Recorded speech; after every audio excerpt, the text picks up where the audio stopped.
બરુલા ગીર અને આ તમે જોઈ શકો મારી બાજુમાં જ બારડ ભવદીપભાઈ એનો આ એસએફ અને દેશી ગાયનો તબેલો છે અને સરસ મજાની ભવદીપભાઈએ છે ને બધી આખા વ્યવસ્થા કરેલી છે જે પાણીનું ઓટોમેટિક પાણી આવી જાય ગાયોને જ્યારે પીવું હોય ત્યારે એ રીતના સિસ્ટમ ગોઠવેલી છે અને સરસ મજાનું મિલ્કિંગ પ્રોડ્યુસ કરે છે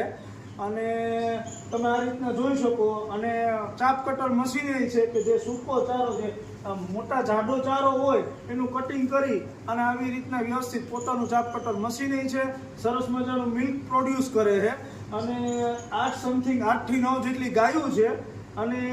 આ જે મિલ્ક બૂસ્ટર છે કે આપણે તો બધી સારું સારું ખાઈએ પણ ઢોરને જ્યારે અમુક મિનરલ્સ અને જે જરૂર હોય કેલ્શિયમ તો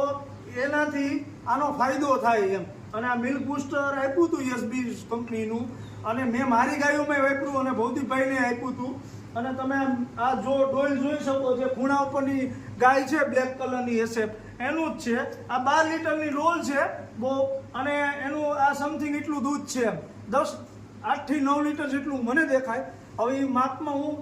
થોડો ઘણો શ્યોર માપની મને ન ખબર હોય કારણ કે 12 લીટરની ભવદીપભાઈએ ડોલ કીધી એટલી ડોલ ભરેલી છે અને આનું રિઝલ્ટ ગાયોમાં જોવા મળેલ છે મિલ્ક બૂસ્ટરનું અને તમે આખો જોઈ શકો આખી ગાયો તમે જોઈ શકો સરસ મજાની જો અહીંયા ચારો નાખવાની સરસ વ્યવસ્થા છે